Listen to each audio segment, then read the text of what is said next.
Olá, este é o Poder Entrevista. Eu sou Eric Napoli, redator do Poder 360, e vou entrevistar Charles Lenzi, presidente executivo da Abragel, a Associação Brasileira de Geração de Energia Limpa. Charles tem 64 anos, é engenheiro eletricista formado pela PUC do Rio Grande do Sul, tem mestrado em Administração de Empresas também pela PUC, MBA em Finanças pela UCS e MBA em Gestão e Planejamento Estratégico pela FGV. Charles atua no setor elétrico desde 1998. De 98 a 2008, ocupou posições de chefia no grupo AES, em países como Brasil, Índia e Venezuela. Foi diretor superintendente do grupo Stefani de 2008 a 2010 e em 2016 foi diretor-presidente da Eletropaulo. É presidente executivo da Abragel desde 2019. Presidente, obrigado por ter aceitado o convite. Eu que agradeço. Bom dia a todos. Uma saudação especial aos nossos web telespectadores, em especial aqueles que são associados da Abragel e estão tendo a oportunidade de nos assistir. Obrigado pela oportunidade. Agradeço também a todos os web espectadores que assistem a este programa. Esta entrevista está sendo gravada no estúdio do Poder 360, em Brasília, em 25 de janeiro de 2024. Para ficar sempre bem informado, inscreva-se no canal do Poder 360, ative as notificações e não perca nenhuma informação relevante. Charles, eu começo essa entrevista perguntando: o projeto de lei das eólicas, aprovado na Câmara dos Deputados no final do ano passado, inclui a contratação compulsória de energia produzida por PCHs, as pequenas centrais hidrelétricas. Como a Abragel enxergou esse dispositivo? Bom, é uma pergunta ótima, eu agradeço pela pergunta porque nos dá a oportunidade de explicar algumas questões que nós entendemos muito importantes. A gente sempre defendeu a necessidade de se ter uma política pública voltada para o segmento de pequenas centrais hidrelétricas. E por uma razão muito simples, esse segmento é um segmento que usa um bem da União para produzir energia elétrica. Todo aproveitamento hidrelétrico ele é um bem da sociedade brasileira e o empreendedor recebe uma concessão, uma autorização do poder concedente para explorar aquele recurso natural por um determinado período, produzir energia, e pelo fato de que as centrais hidrelétricas elas têm uma vida útil muito longa, quando esse prazo se encerra, esse empreendimento continua produzindo, gerando energia para toda a sociedade brasileira, limpa e renovável. Então esse projeto de lei, na nossa maneira de interpretar, ele atende essa prerrogativa do Congresso Nacional de definir uma política pública para esse nosso segmento, o que nós entendemos muito importante, e a gente vê e acompanha com muita expectativa e com muito otimismo que agora no Senado ele volte a ser também referendado pelo Congresso, assim como foi na Câmara, uma aprovação muito importante, muito relevante, que ele também venha a ser aprovado no Senado. O projeto ele traz para o nosso segmento a contratação de centrais hidrelétricas de pequeno porte em substituição a fontes de geração térmica. Isso traz um benefício importante para o país do ponto de vista de transição energética, de assegurar que a gente tenha uma expansão de geração limpa e renovável.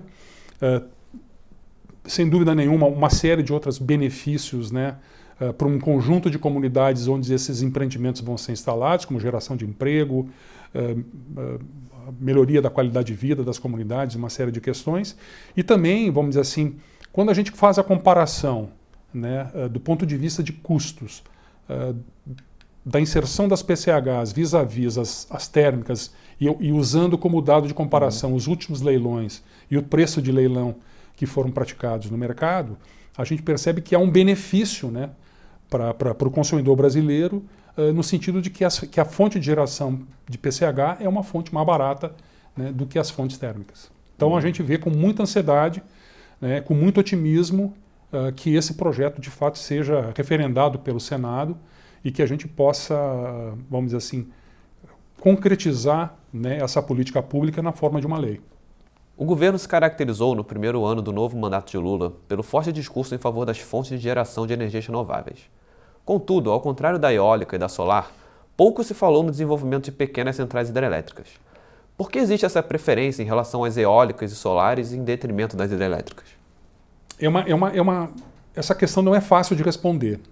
Eu honestamente, assim, não saberia te dizer qual a razão né, que faz com que haja uma preferência por eólica solar em detrimento de PCHs ou de centrais hidrelétricas de uma certa forma.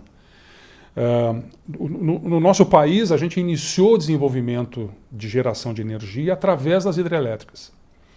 E as hidrelétricas possibilitaram com que a gente tivesse um grande desenvolvimento econômico, né?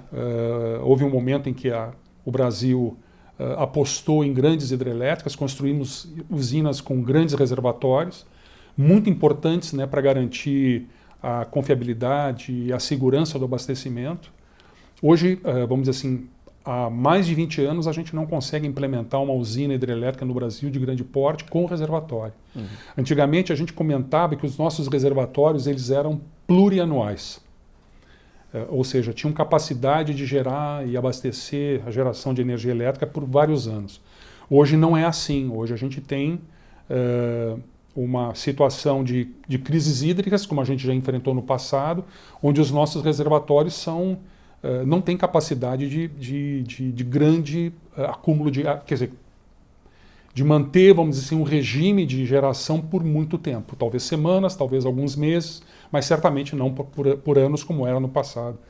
Eu defendo que a gente deve voltar de uma maneira sistemática e organizada a investir em hidrelétricas com reservatório.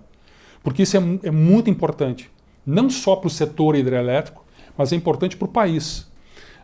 Para que a gente tenha uma matriz equilibrada, para que a gente tenha uma matriz confiável, para que a gente inclusive possa expandir a nossa matriz elétrica usando fontes intermitentes como eólica e solar de uma maneira mais robusta, né? Caso contrário, que se a gente não expandir, se não tiver flexibilidade operativa necessária que a geração hidráulica fornece, a gente vai ter que ampliar, né, a geração térmica através de combustíveis fósseis, que certamente são mais poluentes e tudo mais. Isso vai um pouco na contramão, né, dos desafios que nós estamos participando junto com o mundo inteiro na questão da transição energética. Ou seja, se nós de fato queremos, né, limitar o aquecimento global em 1,5 graus Celsius até 2050, a gente precisa, né, duplicar a capacidade de geração hidrelétrica no mundo. E como o Brasil tem atualmente em torno de 60% da nossa matriz elétrica ainda hidráulica, e é por conta disso que o Brasil hoje é um exemplo mundial em termos de geração renovável, se a gente quiser, vamos dizer assim, manter essa matriz renovável e ao mesmo tempo ajudar o mundo, né, a ampliar a sua matriz renovável e limpa, a gente precisa expandir a nossa matriz hidráulica também. Porque senão a gente não vai ter a segurança e a flexibilidade operativa necessárias para operar um sistema com tanta geração intermitente. Eu acho que nenhum país do mundo tem o potencial e a qualidade de recursos naturais que o Brasil tem. Água em abundância, recursos, né, potenciais para a geração hidráulica, vento em abundância e com boa qualidade, sol em abundância e com excelente irradiação. Eu acho que o grande desafio que nós temos é planejar a nossa matriz de forma que a gente consiga equilibrar essas fontes e aproveitar o melhor de cada uma delas. A solução não vai ser só eólica e solar, não tem como, a gente precisa ter, né, uma fonte que dê a sustentabilidade dessa geração. A grande bateria natural que a gente tem é a hidrelétrica, com reservatório. E a PCH, as centrais hidrelétricas de pequeno porte, elas têm, nesse contexto, exercem um papel fundamental. Então é muito importante que a gente possa ampliar, né, expandir a nossa matriz, também usando esse potencial de geração hidráulica. Por que hoje nós preferimos eólica e solar? Eu acho que é porque países da Europa, principalmente, quando falam de geração renovável, eles falam fundamentalmente de eólica e solar. Porque eles não têm o recurso natural que o Brasil tem, eles não têm mais o potencial hidráulico que nós temos. Eles já têm, em muitos lugares, o potencial hidráulico já foi esgotado em termos de aproveitamento. A gente olha países como Noruega, por exemplo, como a Áustria, como a própria França, a Alemanha, a Suécia, são países que têm um aproveitamento hidráulico para a geração de energia muito maior que o Brasil em termos de, se a gente levar em consideração o tamanho do país Perdão, e levar também em consideração a quantidade de usinas que eles têm. Recentemente a gente visitou a Áustria, na metade do ano passado. A Áustria tem aproximadamente 5.000 usinas hidrelétricas. 60% da matriz hidrelétrica, da matriz elétrica da Áustria é hidrelétrica. Ou seja, a espinha dorsal do sistema de geração de energia na Áustria é hidrelétrico. Mas, obviamente, eles investem em eólica, investem em solar, investem em outras fontes. Mas eles entendem, né, e assim como nós deveríamos entender também, né, que é fundamental que se mantenha a base hidráulica, hidrelétrica de reservatório como sustentação de um sistema de geração de energia, né, para que a gente possa ter a expansão das renováveis que são intermitentes e, ao mesmo tempo, manter uma matriz limpa, renovável, confiável e segura em termos de geração de energia. Eu queria te perguntar qual o potencial brasileiro para a produção de energia por meio de PCHs e quanto desse potencial é explorado atualmente? Eric, hoje nós temos no Brasil em torno de 1.100 usinas de pequeno porte, entre PCHs e CGHs. Lembrando, né, que a PCH é a usina entre 5 e 30 megawatts de capacidade instalada e a CGH são aquelas, né, menores de 5 megawatts. Então tem em torno de um pouco mais de 1.000 usinas em operação. Isso representa aproximadamente 6.500 megawatts de capacidade instalada, em torno de 3%, 3,5% da nossa matriz elétrica. Existe um potencial já inventariado em torno de 22, 23 mil megawatts. O que é o potencial inventariado? Como são bens da União, esses aproveitamentos eles precisam ter um inventário hidrográfico, um inventário da bacia hidrográfica. E aí, vamos dizer assim, os empreendedores interessados fazem um levantamento dos potenciais existentes e quem aprova o potencial ótimo é a Agência Nacional de Energia Elétrica, a ANEEL, que é quem detém a autorização do poder concedente para fazer isso. Então, se num determinado trecho de rio eu tenho um aproveitamento, um potencial aproveitamento hidrelétrico para construir uma usina, quem define a capacidade instalada a ser colocada lá é a ANEEL. Então aquele trecho de rio eu consigo ter, né, definido pela ANEEL o aproveitamento ótimo, ou seja, qual é o melhor aproveitamento que eu tenho naquela bacia, para aqueles empreendimentos. Então hoje a gente tem aproximadamente 22 mil mega de capacidade de inventário já identificados e projetos que teriam potencial para serem transformados em usinas. Desses 22 mil mega, existe já na ANEEL, em termos de projetos básicos desenvolvidos e aprovados, alguma coisa em torno de 9.600 megawatts. A gente está falando aí de 631 projetos, num nível de maturidade tal que tem empreendedor interessado, CNPJ, estudo de viabilidade, projeto básico definido, né, simplesmente aguardando duas coisas: licenciamento ambiental e viabilidade econômica para serem implementados. Né? Ou seja, criar condição para que a gente consiga implementar isso na prática. 631 projetos, 9.600 megawatts já maduros aproximadamente. Então, se a gente considerar o que a gente já utilizou, que está em operação, comparando com o potencial existente, a gente aproveitou aproximadamente apenas 30% do nosso potencial. Então ainda tem 70% de potencial, né, de aproveitamentos para a geração de energia hidrelétrica através de PCHs que poderiam ser aproveitados. Um detalhe: nenhum desses potenciais, nenhum desses 631 projetos ficam na região amazônica. Todos eles se localizam do centro-oeste para baixo. E a característica importante desses aproveitamentos é que eles são pulverizados no território nacional. Ou seja, eles não estão numa região ou na outra região.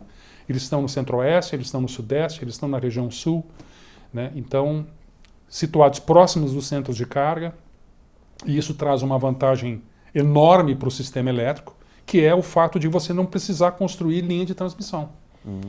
Então, ele otimiza o sistema de transmissão, reduz perdas, né, e facilita todo um trabalho de despacho.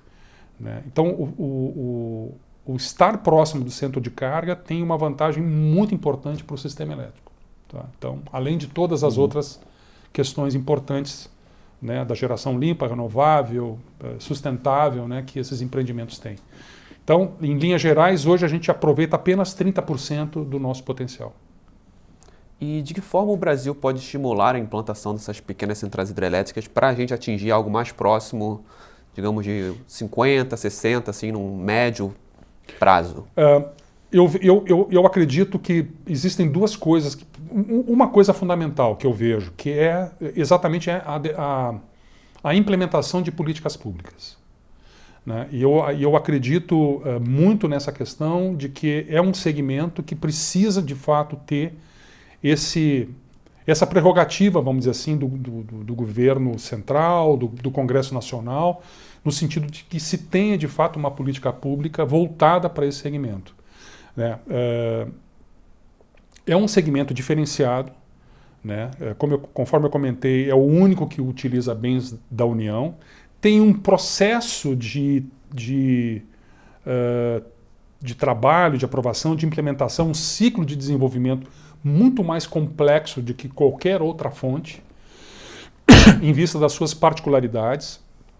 O licenciamento ambiental é muito mais complexo, né? A identificação, o rito de aproveitamento, veja, eu tenho que definir o estudo de inventário, eu tenho que aprovar o estudo de inventário, a ANEEL tem que estabelecer o aproveitamento ótimo, né? Depois eu tenho que desenvolver projetos básicos, a ANEEL tem que aprovar o projeto, né? E aí depois eu tenho que buscar a viabilidade econômica. Então, é um segmento que, de fato, por essas características, né?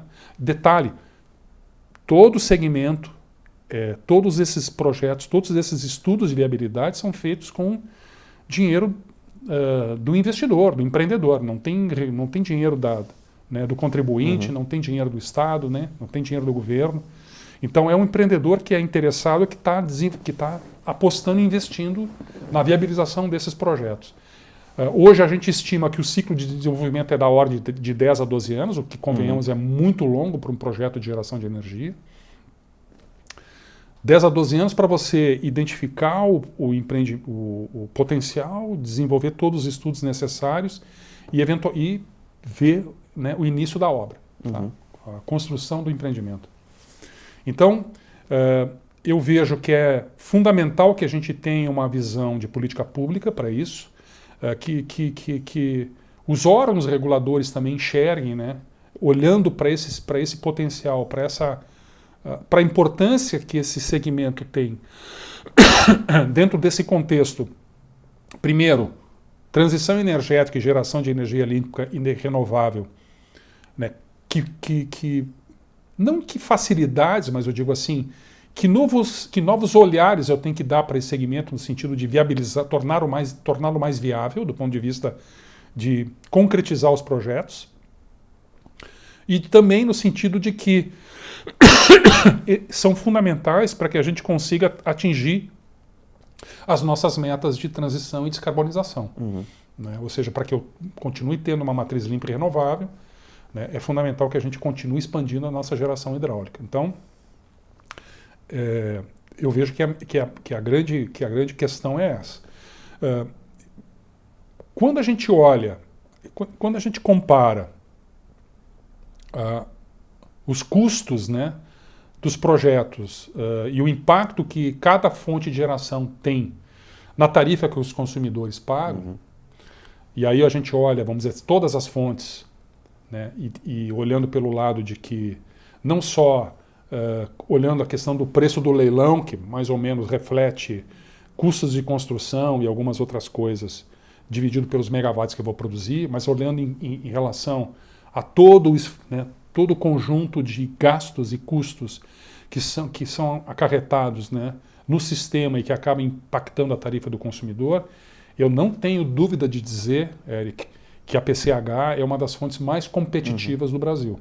Tá? Ela, de fato, tem um impacto bem positivo do ponto de vista de custo na tarifa paga pelos consumidores. Então, vamos dizer assim, além da gente estar ajudando a expandir a matriz de forma limpa e renovável, além da gente estar ajudando o país como um todo a caminhar positivamente no sentido de uma transição energética, além da gente estar ajudando a viabilização de outras fontes renováveis que são intermitentes e precisam ter uma bateria natural para terem para que a gente tenha confiabilidade e flexibilidade operativa no sistema, elas também têm esse impacto econômico positivo na tarifa paga pelos consumidores.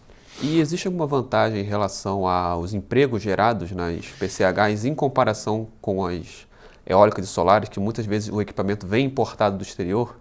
Sem dúvida. E veja bem aqui, né, Eric, eu não estou aqui na cruzada contra a eólica e contra a solar, muito antes pelo contrário. Eu acho que a gente tem potenciais imensos no Brasil de eólica e solar e que, de fato, a gente tem que aproveitar. O que eu defendo é que a gente, de fato, tenha que ter uma matriz equilibrada. A gente não vai sobreviver só de eólica e solar, a gente precisa ter outras fontes. E quando a gente olha para outra opção que a gente tem de fontes de geração que possam preservar uma matriz limpa e renovável, a gente tem que, né, apostar no recurso abundante e disponível que o Brasil tem, que é a hidrelétrica, e na nossa vocação, que é a hidrelétrica. O Brasil detém o estado da arte em relação à tecnologia e conhecimento de hidrelétrica. Então é fundamental que a gente avance nisso e não perca esse know-how. O Brasil exportou essa tecnologia para diversos países do mundo, né, que hoje estão implementando projetos de geração hidráulica com técnicos e projetos brasileiros. Então a gente não pode perder isso.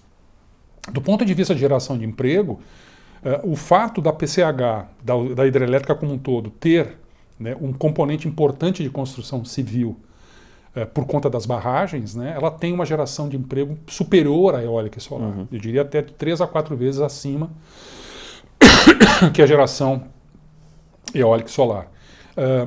Além disso, vamos dizer assim, quando a gente fala desses empregos, a gente está falando de uma cadeia produtiva que é 100% brasileira. É a fonte de geração mais verde e amarela do nosso país. Por quê? Porque 100% da cadeia produtiva é nacional. Não se importa um parafuso para construir uma hidrelétrica. Então, todo emprego e toda a renda que a gente gera é gerada aqui no nosso país. E isso tem um impacto muito importante. Por quê? Porque os investimentos eles são distribuídos no país inteiro. Quando eu falei de 631, né, usinas que poderiam ser construídas no curto e médio prazo, vamos chamar assim, no período de 3 a 7 anos, né, que estão num estado de maturidade importante, que já tem projetos básicos e tudo mais, eu estou falando de 631 comunidades espalhadas no território nacional, da região centro-oeste até a região sul, onde cada comunidade que recebe um empreendimento desses, né, tem um impacto positivo do ponto de vista de melhoria da qualidade, impactos socioambientais comprovados, socioeconômicos, perdão, comprovados, do ponto de vista de melhoria da qualidade de vida, redução de desigualdades, maior renda per capita e uma série de coisas que esses empreendimentos levam. Sem contar, né, da própria questão da sustentabilidade, da melhoria do entorno, da questão do meio ambiente. A matéria-prima fundamental da hidrelétrica é a água. Então é fundamental, né, e vamos dizer assim, é parte do DNA do empreendedor e de todos os projetos de gestão ambiental que vem junto com a construção da usina, né, essa questão da manutenção das nascentes. O reflorestamento do entorno dos reservatórios, a manutenção da fauna, da flora, enfim, uma série de projetos ambientais que ajudam a preservar o ambiente, né, e a proteger as nascentes que são tão importantes para o nosso país. Né. Então, eu acredito muito nesse segmento, Eric, e acho que é uma pena que o nosso país não tenha tido e não esteja tendo, né, a capacidade, vamos dizer assim, de continuar empreendendo, investindo e fazendo, né, através de políticas públicas, com que esse setor volte a ser pujante e volte a ajudar a nossa matriz elétrica a ser expandida de forma limpa e renovável. E chega ao final essa edição do Poder Entrevista. Em nome do jornal digital Poder 360, eu agradeço o presidente executivo da Abragel, Charles Lenzi. Eric, eu agradeço a oportunidade, me coloco à disposição, foi uma satisfação poder responder as perguntas, endereçar alguns temas bem importantes do nosso setor, da nossa associação e conversar com os nossos web telespectadores, mandando uma saudação especial a todos eles, em especial aos associados da Abragel. Agradeço também a todos os web espectadores que assistiram a este programa. Esta entrevista foi gravada no estúdio do Poder 360 em Brasília, em 25 de janeiro de 2024. Para ficar sempre bem informado, inscreva-se no canal do Poder 360, ative as notificações e não perca nenhuma informação relevante. Muito obrigado e até a próxima. Poder Monitor. Acesse agora e ganhe 30 dias grátis.